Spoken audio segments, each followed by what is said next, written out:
Hello, everybody. We are back. I'm so excited to be here with our new show, which actually was inspired by Miss Katrina. And the name of our show is I Am My Own Celebrity. And that was inspired totally from Miss Katrina. How you doing, Miss Katrina, today? Well, I'm well today. And that's good to have you. And I'm glad that we're hosting this lovely show. It's an inspirational program. We can talk about anything and everything, talk about life. So I'm happy that you are my co-host and I'm your co-host. And we got a nice new show that should be fun and exciting, very informing and inspiring. So tell us a little bit about how have you been doing today? And then we're going to move forward. We just want to check on you, see how you're doing, Miss Katrina. Okay, I'll tell you how how it's normal when somebody asks you how you doing, you say I'm doing well, I'm doing okay. And I guess we say that because that's polite, but it's like how do I'm taking on people's, like when somebody is in pain. I mean, I'm good, but when you know you love somebody, you could feel their pain. Oh, Lord, yes. The whole That thing is depends on who you are, the kind of person, what they kind of call person that it, you are. Right. empath. Yeah, that's true. If you love somebody, you do, if it's a loved one or a friend or even somebody that you might be just connected to, right? Sometimes you bond with people in your job or in your community, the neighborhood, it could be your neighbor. Yeah, and especially with somebody confides in you and they let you know what's going on, yeah, it can have impact on your own personal life. I've experienced that before. So we'll talk about that a little bit later. But Okay. we want to talk about this name of our new show, I Am My Own Celebrity. So we want to reiterate to people, how did you come up with that, Miss Katrina? Like I said, I came up with that because everybody, we all want to be a celebrity. So we find ways to to have to to gain celebrity status. So like I said, I came up with the idea because I was told, people told me I wasn't important and they showed me I wasn't important. So like I said, I wanted to be important to myself. So so I decided to come up with the idea of, pay myself some attention. Since nobody else was paying me attention, people would go out their way to ignore me. So I decided to you know, start buying things, do things that celebrity do. I would like I said, I would find inexpensive things. And I said, well, celebrities, you never see them with the same thing on twice. But I could not afford to wear what they wore. So I would go out and I would find inexpensive things and I would not repeat them in the same year. So that's how I came up with that idea. It's like people, I was who people told me I was. I was nobody.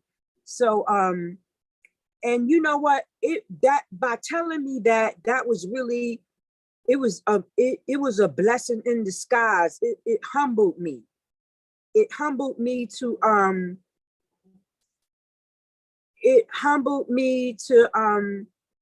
not think that I'm important to people. And right now to this day, I people are important to me. A lot of times we go out our way to be important to people. Since I was programmed and brainwashed that I'm not important to anybody, I just decided that I'm important to myself. If I wanted to be important to other people, I would do things to impress people. But since people go out their way, I mean, the people that were in my circle, they go out of their way to ignore me. So that just made me pay more and more attention to myself. And Wow. I just that words. I'm my own celebrity.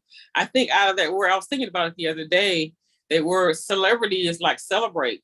You're celebrating yourself. It's one angle. I mean, you celebrate who you are. You know, you are you're somebody, and you're celebrating the fact that you are even here. You're celebrating the fact that you know how to make yourself beautiful.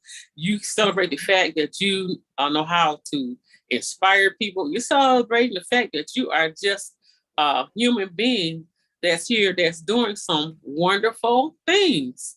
And so then I like that topic. That topic can go so many different ways. That I am my own celebrity. It means love yourself, right? right, it means, and it's like you have like, and while I was going through like loving myself, I asked myself, who am I? And we all really know what kind of person we are, but like I pick out things about myself. I am loyal. I'm very loyal. Mm-hmm. I am I'm responsible. I'm reliable. I'm loyal, trustworthy, same thing. And something, sometimes you sit back and you ask yourself, who are you? And that's what I came up with myself. Wow. Yeah. I like And that. I'm loyal. It was interesting. trustworthy, reliable. All good characteristics to have. And that's what makes you special. That's what makes you you. And like you said, you don't get that from everybody. And then when people, and then how I came up with that, how I came up with trying to identify myself. It's like when people, like my loved ones, they rejected me, and I was feeling really bad that my loved ones didn't want to be bothered with me. Then I start asking myself, who am I? And then I came up with that, and then I said, well, that's their loss, because I'm good to you. You know what? I try. All right. I see a therapist, and the therapist told me that I was just like my mom. So she insulted me because I was not well, anyway, I'm the kind of person, I will I look when a person is down, I will look at them, and I will try to bring out all the good qualities that I see in them, and I'll tell them about themselves. And when that therapist told me that, like my mom, she'll try to find the worst qualities about you, and she'll tell you about yourself, tell you about, so we are alike. But see, some people need to know the worst qualities about themselves so that they can correct themselves. So that's not totally a bad thing. That's called constructive criticism. When it's constructive criticism, you're not doing it to hurt somebody or lower their self-esteem. That's called constructive criticism. But just to criticize somebody because you want them to feel bad about themselves or like they're a lesser person, those are two different things. Well, I'm sorry for cutting. That's the thing. My mom criticize you to make you feel bad about yourself. But I think when people do things to us, say, I'll tell you things to make you feel good about yourself when you're feeling bad. And my mom, she'll tell when she think she'll tell you something to bring you back down to size, tell you something bad. But then that's also like sometimes when people do things to us, especially when we love them, it always benefit us. That's what I discovered. Okay, so explain that to me. If somebody that you love does something to you and it hurts, can you tell me what the benefit of that is? Is that what you Okay, mean? Like that's you what like you I say, you mean. benefit even if you're hurt. There's something that you're gonna learn from this situation. Like, like I've learned that they say honor thy mother and thy father. That's what it is written in Christianity Bible. I don't know about other Bibles. Is nothing your parents could do to you that you're not gonna, it's gonna bless you. I would say everything your parent, that's why they say, that's why the Bible say honor thy mother and thy father. And that's why the Bible say bless your enemies too. Because Yeah. when you love somebody, I discovered everything they do to you benefits you. Let me go for an example.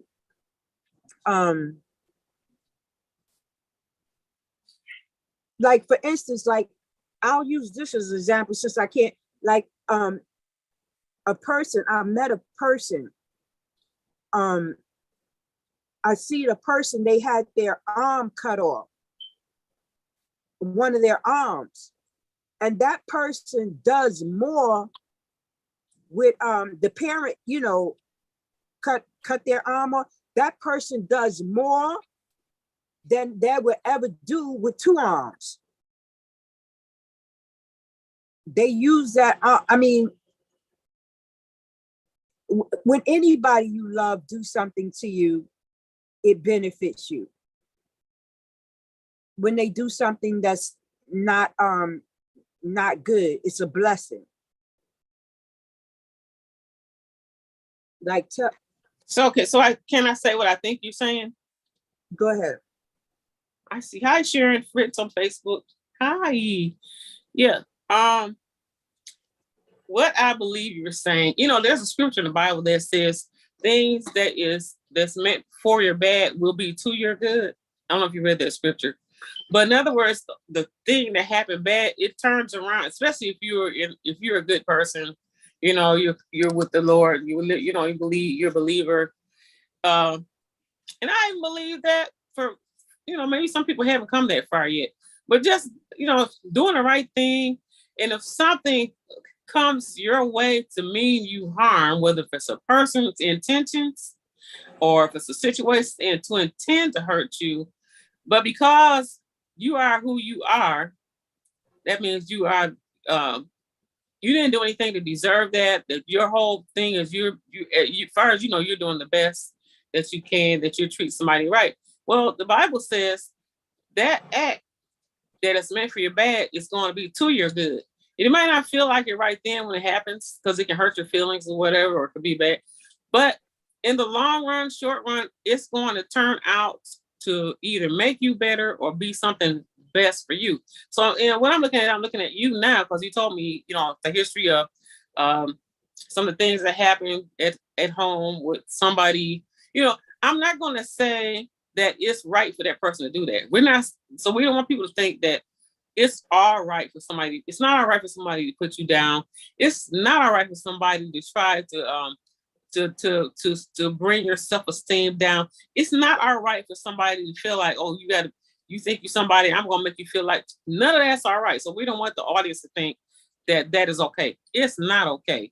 But what you're saying, and it's blessed to be the person that you are, because everybody may not be that way, where they are strong enough to be a fighter and to flip that around, to flip the whatever harm that came to them, or whether hurtful conversation, criticism, to take it and flip it around and do something good with it. Everybody, and I'm glad you're talking about that, because if people can get that frame of mind that, okay, you're talking about me, you're telling me I'm nothing. Let's say you said they say that all to you, but you have become somebody because you're already with somebody in the first place. And I find a lot of times when people do that, they see you shining, they see the light coming out. Sometimes they may know the great potential that you have before you even realize it yourself, because they see it in you when you're a child.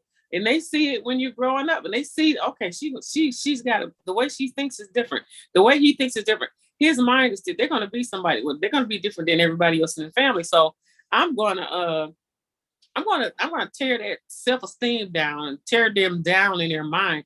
And that's where it starts, in the mind. If somebody can get in your head and make you think a certain way, and you do think it, then it can keep you down.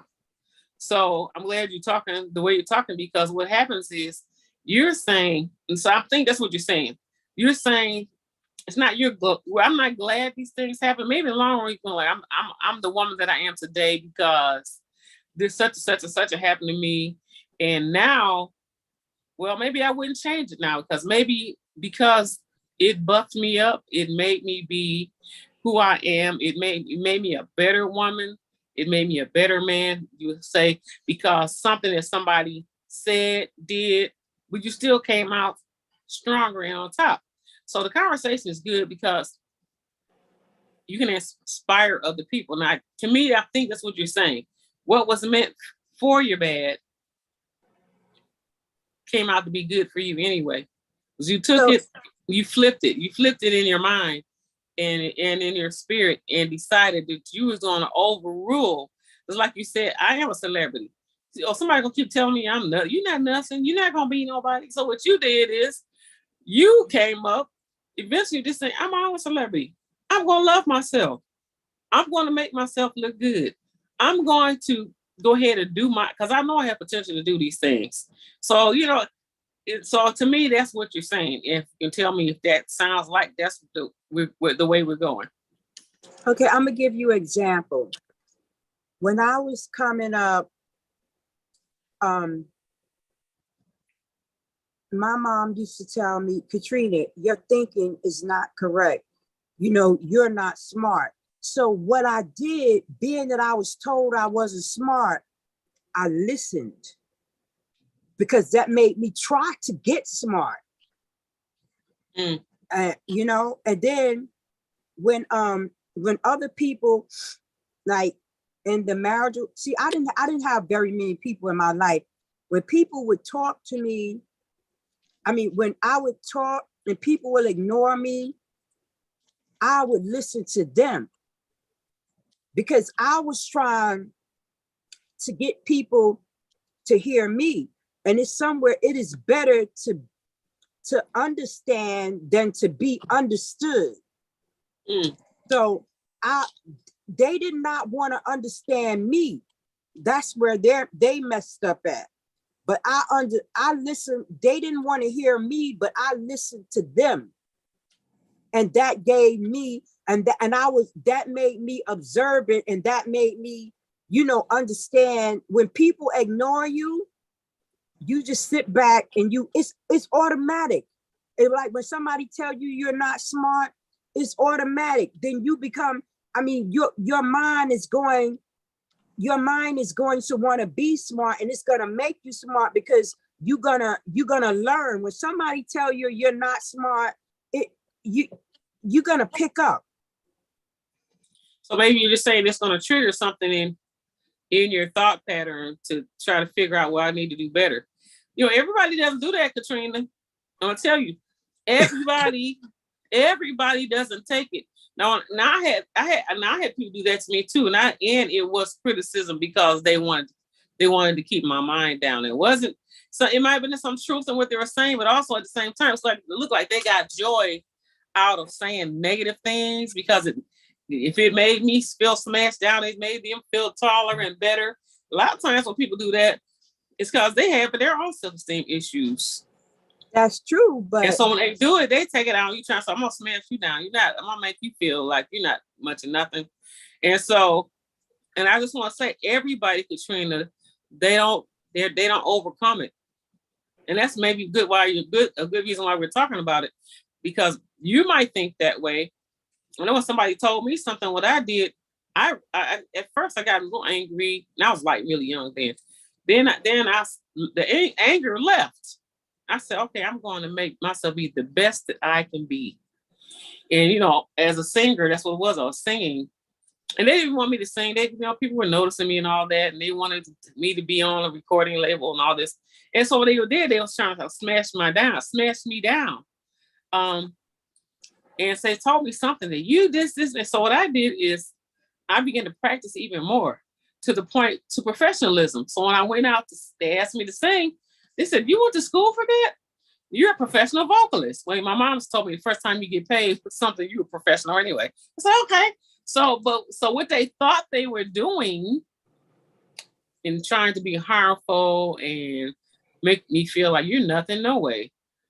So I was able, and I said God made me able in my mind to take that and flip it around and say, okay, so when somebody tells me something, I'm not, oh, you're not, guess what happens? I do.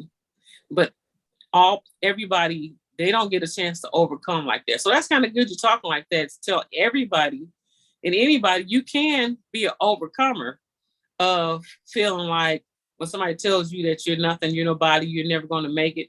Some people just tell you that you're not going to make it. You're nothing. Like, why would you tell somebody, especially why would you tell your own son or daughter that? A lot of times it comes from somebody you love really close to you, or it could even be a spouse or a partner. Well, so you're not going to be anybody. You're nothing. But it's awesome. It's like a scheme.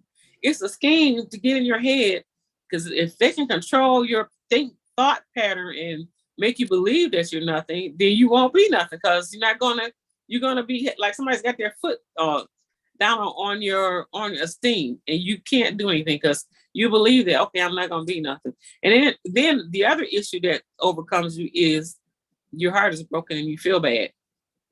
You feel bad because somebody said that to you, and now your heart's broken. So now you're dealing with somebody telling you, and that's the whole idea. That's the reason why people say or do what they do, because they want you to feel bad. They want to break your heart. And then on top of that, now you're being told you're nothing. And so you think you're nothing, plus you're hurt because somebody told you was nothing and your heart is broke. So now you got all these things working on you to weigh you down. So you have to find your way out, So I would say, Katrina, you might have went through all that, and now I understand what you're saying is because that did happen, you are able still to be an overcomer somehow. Like you said, people kept telling you that, oh, you're nothing, you're this. You're not. So you said to yourself, I'm gonna love myself then. I'm gonna be my own celebrity. I'm gonna do this. But look at you now. The people look at you and they say, wow, she's, you're like a movie star out there. They may not know what's going on. So I want to say something else, Londen, about something that came to my mind.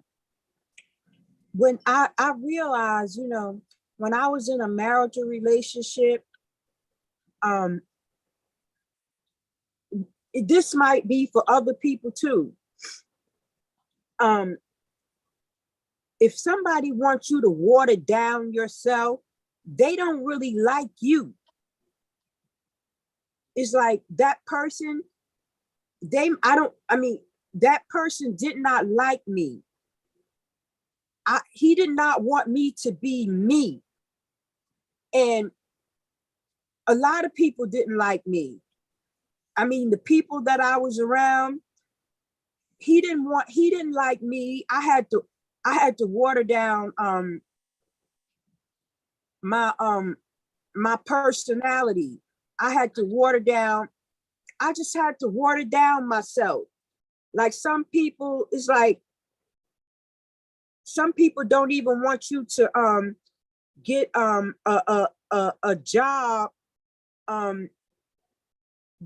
that makes a certain amount of money, because they don't want you to make more money than them, but it'll help the family. And some people, I don't understand why people in your marriage and your family don't want to see you, have a successful career, because it'll help the family.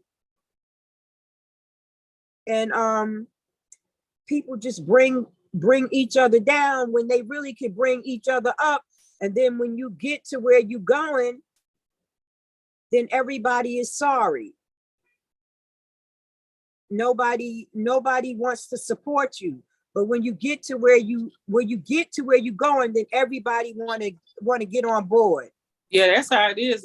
You call it water down yourself. In other words, that big beautiful sunlight that you have, they want you to turn the light down. You know, when you just like a big glow sun, a ball of sunshine that somebody might have, and they say, well, let me just, I want you to turn all that down. You get noticed too much. People can see the sunshine in you, and they want you to turn it, fade it out if you can, fade it all the way out, and be in the background. Yeah, like when I was a very young woman, and I was in a marital relationship, me and the man, we were very young. And he was looking for a job, and I was looking for a job, and he did not want me to find a job. And I understood that he wanted to be the man, that he wanted to be ahead of me at the time. So he would beat me up and and I wouldn't go out to look for a job. I would say, well, okay, you go ahead, you go first.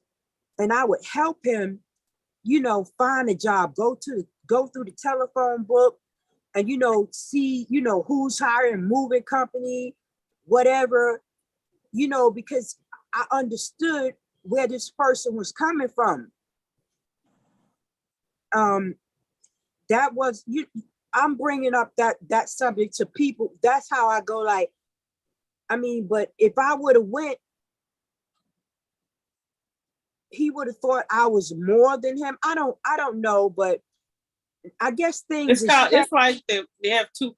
It's like it's a pride thing, ego and pride. And I've had that too. I was in a marriage like that, and myself, honestly, and we both were going to university, and there's a lot of things that I did to help him do. He had to do, but when we both decided that we were going to get a job. I got a job and I was getting paid more than he was. And he told me that he really was mad because he said, you hurt my pride because you get more money than I am. And so I was shocked. I didn't get, he didn't do anything to me, but the whole point that for him to just tell me, and it's like, I'm excited when he gets his job. You're supposed to be excited when I get a job because it's supposed to be teamwork. We're supposed to be working together. So whatever I'm going to do for the household, he was going to benefit. Whatever he's going to do for the household, I was going to benefit. But for him to tell me he was mad and disgusted, and that it hurt his pride that I got the job, that I was making more money than him. I was like really floored by that. So I know where you're coming from. It didn't escalate to a point where I'm sorry that somebody just had to hit you because he was trying to keep you down. That's pretty bad situation to be in, to the point where somebody figures if I disfigure the way you look for a minute, then you're not going out. If I give you a black eye, then you can't go out. And a lot of it is partly the I don't know what to call that, what they have built up inside of them, so much so that you want to hit somebody. Are you going to hit a woman? You're going to hit your wife? So it's really something wrong with that picture. Well, I didn't know, like I said, I didn't know it was wrong because, like I said, I was getting beat up at my mom used to beat me. So eventually she told me that it was wrong. And she told me to go to court and get an order of protection. Wow. But it's like I understood, like sometimes we are accustomed, sometimes we don't know any better. We sometimes right. I think that's the way it's supposed to be. It's okay. Like I said, when I was a little girl growing up, when my mom used to whip me, she didn't whip me, she beat me. I used to feel sorry for her. I felt like and the same thing with the man. I felt bad that they were in pain, and I just felt bad for them. And I just wanted to be a better person. I just wanted to do right. And I wanted to please my mom because she was unhappy with me. And then And then I took that same energy and gave it to that man. And, and I don't, and then, God just woke me up. And It's, then I noticed a lot of times too, I'm just having a spiritual, what people, they would tap into that energy. People would call me up on the phone and really really curse me out. And instead of me, I would feel, oh my, they was in pain. I don't know where I get this from, London. And I would, and I would comfort them. And, maybe there's other people out there that could feel other people. Because if you cursing me out, calling me out my name, but I don't know what was going on with me, but I don't have that spell on me anymore. You curse me out now, it ain't gonna happen. I'll say like, it's not gonna, you ain't not going to allow it. That's real different. I used to be that kind of person. It's almost like when abuse came, you just let it ride, and then you feel sorry for the person that did the abuse, verbal abuse or physical abuse. Yeah, I felt their pain. In order for you to talk, you must have been in a whole lot of pain.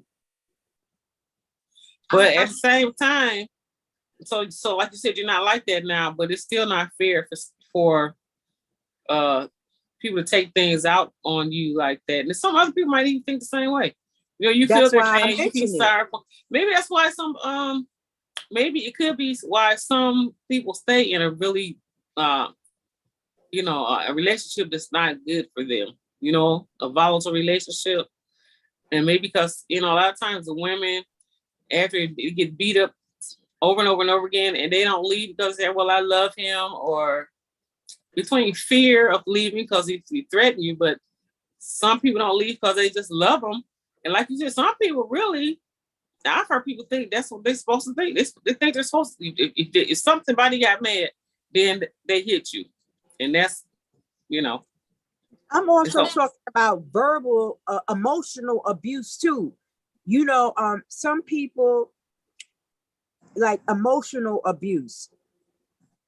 I've been, but you know what? I think it made me stronger. Well, eventually it may, for some people, make you stronger. Sometimes it toughens you up to the point, especially when you start figuring things out. Right. It's called a spiritual awakening. You're not going to keep taking it, So, but I want to remind people, well, we're here again with our show, and I'm happy to be here with Katrina from New York, and she's inspired this show that we have right now that's called I Am My Own Celebrity.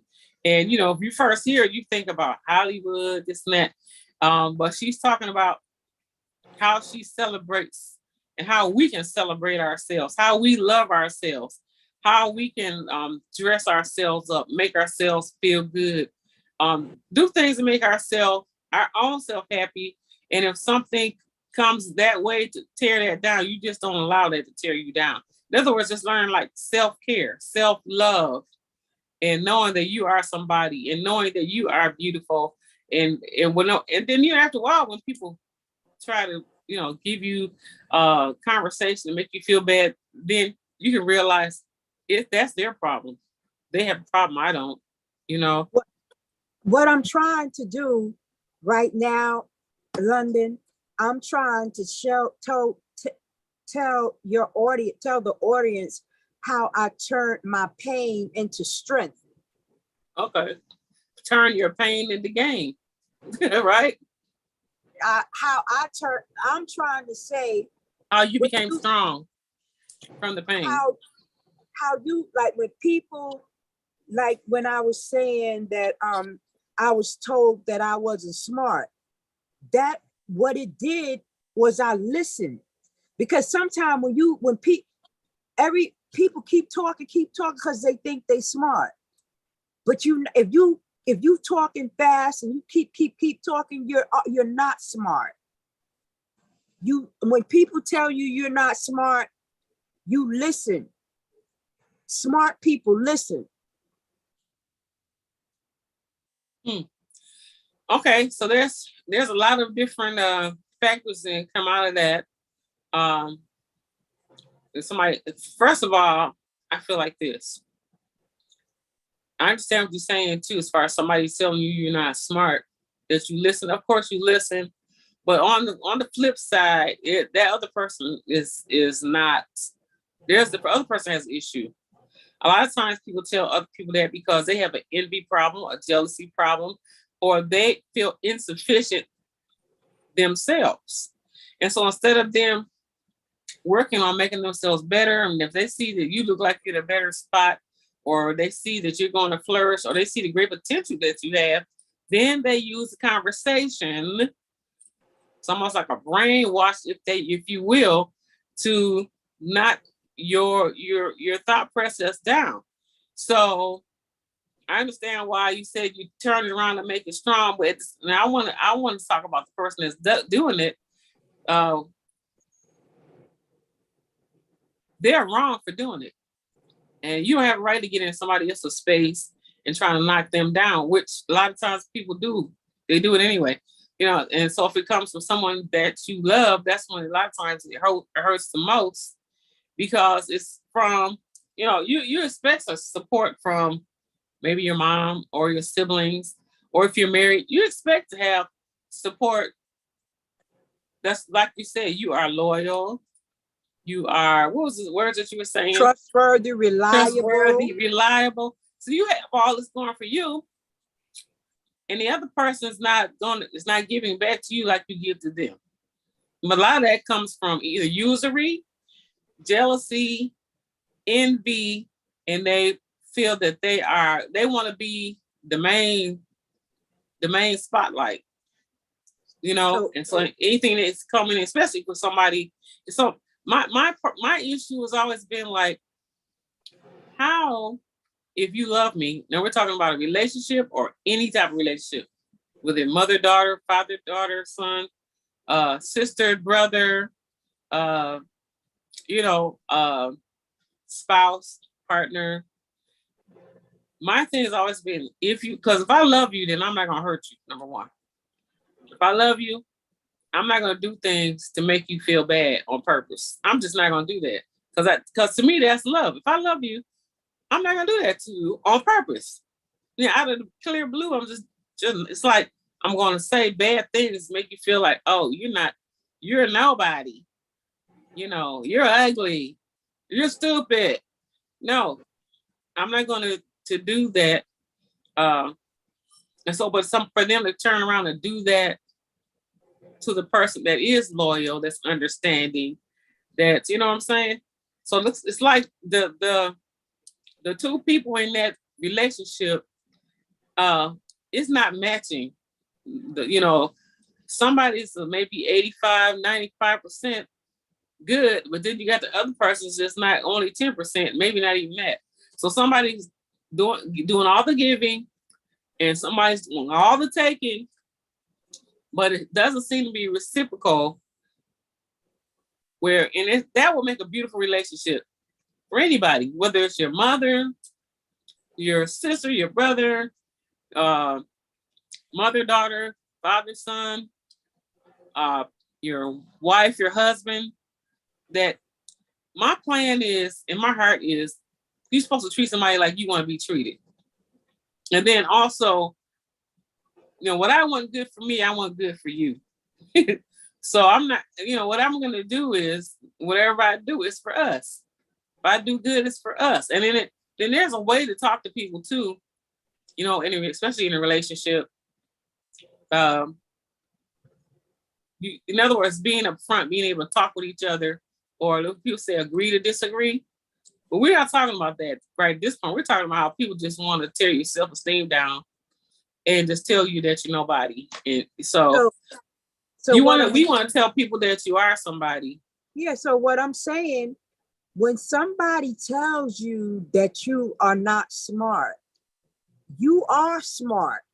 You know why you smart? Because you listen. When somebody tells you you're not, that you're smarter than what you think you are. That's why they told you wasn't smart. When you listen, you're smart. When you listen more than you talk, you know that you're smart.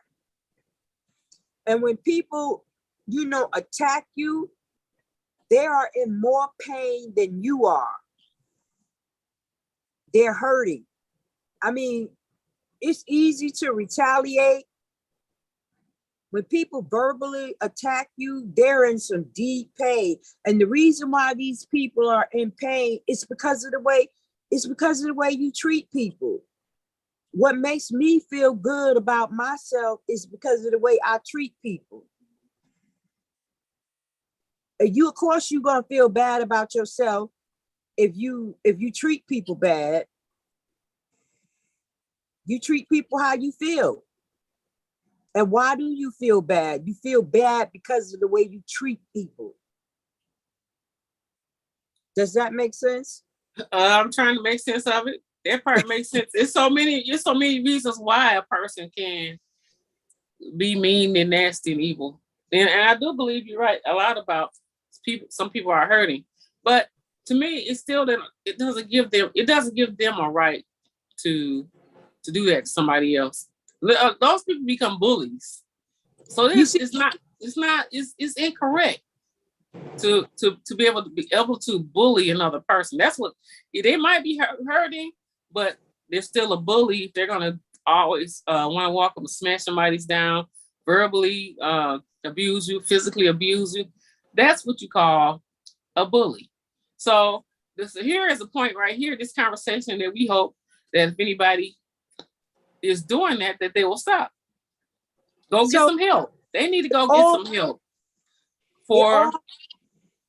It all boils down to me, Londen, is that it's your relationship with God. People get mad at you because of the relationship that you have with the God inside of you.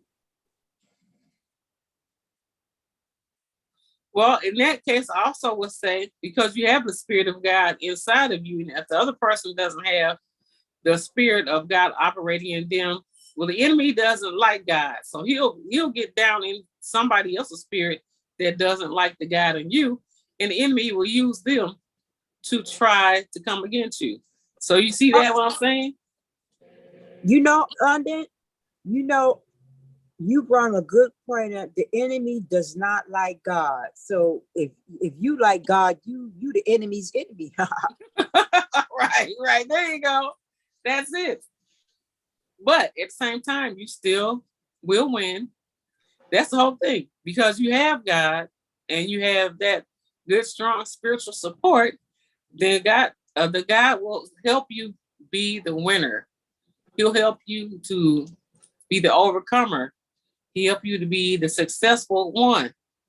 And just like you say now, it's like you're over it. Your heart, you're protected by this shield.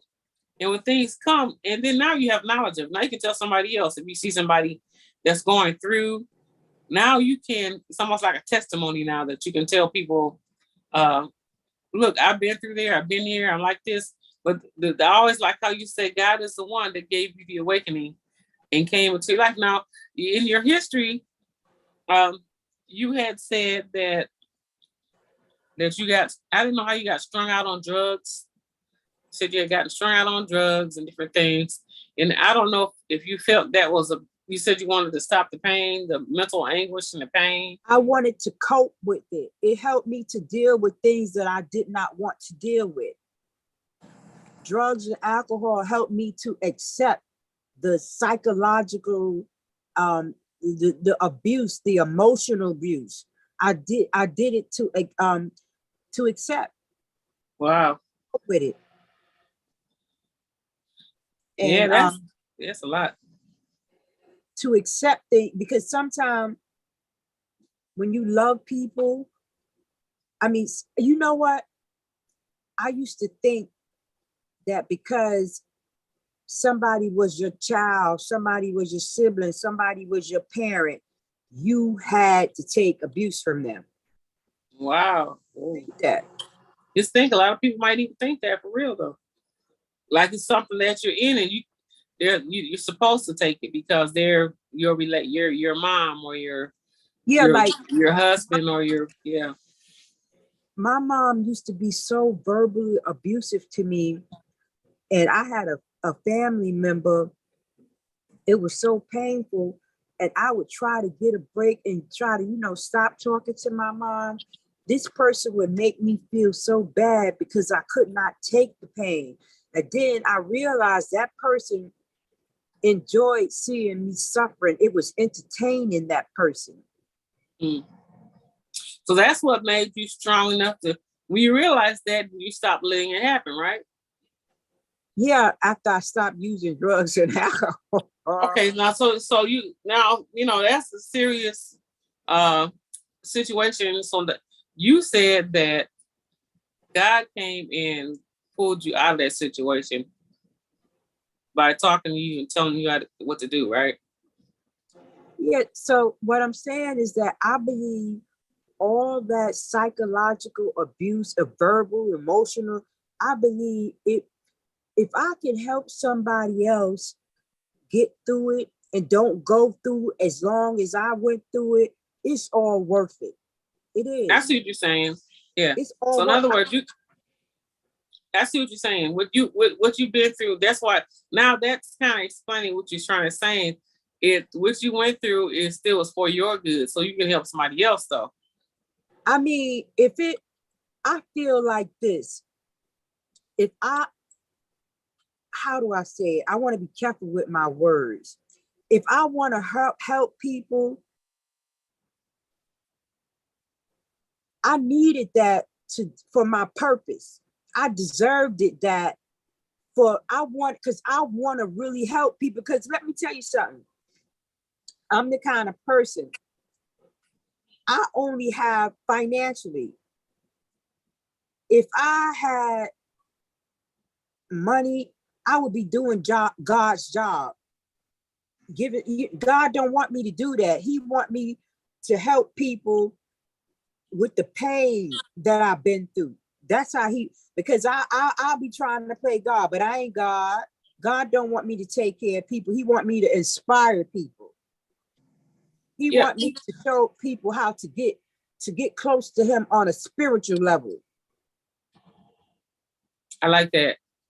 Well, now that we have got to this point, we have a few more minutes, because if we let it go over an hour, we won't be able to re-air this at any time. Okay. Live. So what I want to do now is, where God has brought you in your life, you are a beauty consultant or a beauty, what are you? I work as a beauty consultant. Yeah. So now, okay, folks, we're getting ready to have some fun conversation.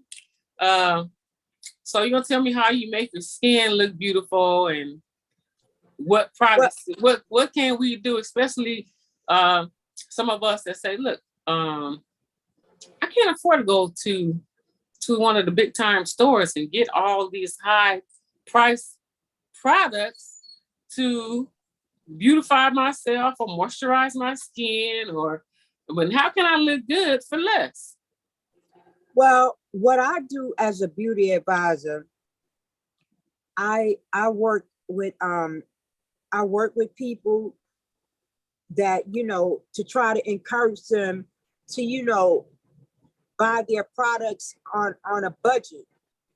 Like a lot of people, they go out, like I'm trying to show people how to get the best cosmetics on a budget, look good on a budget with cosmetics. Like if you can afford to buy high-end collagen, retinol, moisturizer, buy it. But if you can't, that's what I'm teaching. And it's like, for instance, they also have like waterproof eyeliner. If you could afford to buy the but they do also have it budget. So I'm teaching people how to shop on a budget, and you can still look good. Like I have on, like I was telling you, I mix my department store makeup with my drugstore beauty supply makeup, because you know, it's the quality, the pigment is more richer. Mm-hmm. But if you like, say, like if I buy a department store foundation, if I could afford to, I could buy. I mean, some people, I wear my makeup every day. A $40 bottle of foundation only lasts me a month. So I would mix it with a $10 bottle. Okay. And you know, like you could buy waterproof, you know, eyeliner. You could go swimming. You could go take a nap. Like I take a nap and my face, everything is waterproof, and my face would be like this. Okay. So that's what we're gonna do in the future. We need to learn more about how we can go to sleep beautiful and then wake up looking beautiful. Nothing's sweated out or smeared out. Yeah, that's what I'm talking about. But I'm saying I wouldn't sleep in my makeup. That's not clean. But I'm saying, I know what you're saying, but you said if you took a nap. So right. now we're not talking about an overnight, but just sometimes like with the that makeup that may not be as quality as you want it to. And if you do take what they call a power nap, it might smear, or it might be a little more, you know, it's changed a little bit. So you can tell us in the future, maybe you can tell us what to do. I guess you already did give us one tip. Yeah, If like you want to also stretch it out. the waterproof like say like in the summertime when you sweat and your makeup, the water just running, your makeup stay in place. A lot of people think they have to have, if you could afford the department store, do it. But if you can't, they also have bargain cosmetics that the makeup will stay in place, and you know, and then the sweat are just sweat. The sweat, and then your skin won't, your makeup. You could go swimming with it. Okay. We'll talk about that the next time. Yeah, the next time I want to talk about moisturizing, because you also talk about retinol, collagen, something else that you named. Retinol, collagen. See, I mean, my sister started using that at the age of, you should start using that at the age of 40.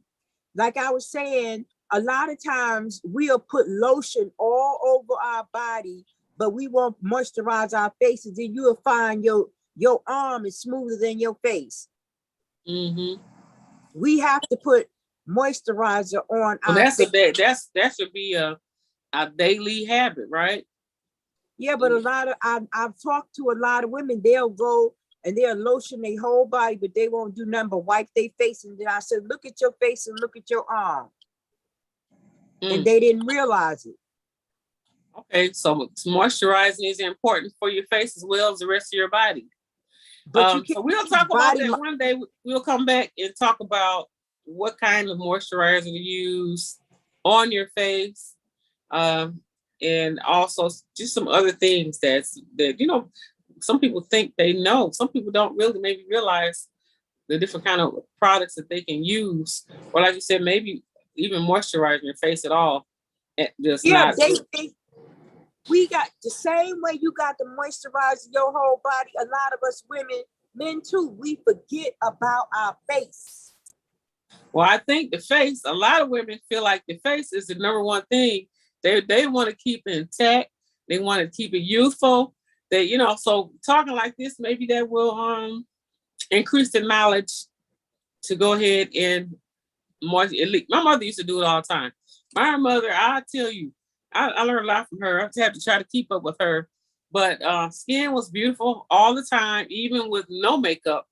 But what she would do, she would wash her face. She would do it at night, and then she would put that night cream.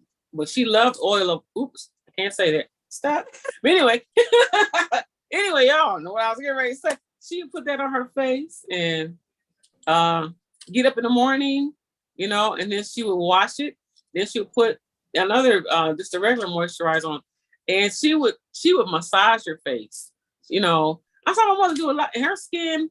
You know, until God took her home, she had no wrinkles, none. Skin was beautiful. You know, no wrinkles, no spots, no cracks, nothing. Now I think she had good genes anyway, but I do believe that when you do take care of something, it's gonna take care of you. If you take care of your skin, you know, you can tell the difference. Like if you keep going around and you don't put, you know, especially if people want to do certain type of work and you need the moisture, if you don't moisturize your hands, it'll start looking like, you know, I need to put something on there. So the same, like what you're saying is the same thing goes for the faces. We need to moisturize. You know, I found out that men moisturize themselves too. Men, a lot of times they shop and they also take care of themselves as well. But so we women, we got to learn to, like you said, moisturize your face. It's like you moisturize your arms and your legs.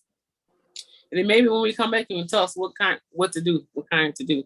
But it's been a pleasure talking with you, Miss Katrina. I just think you're so great, and I'm so inspired by you. Anybody that's feeling down should feel like coming up.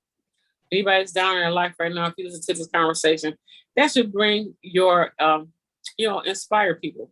So I want to thank you. We'll come back again next month. But this show is going to air again.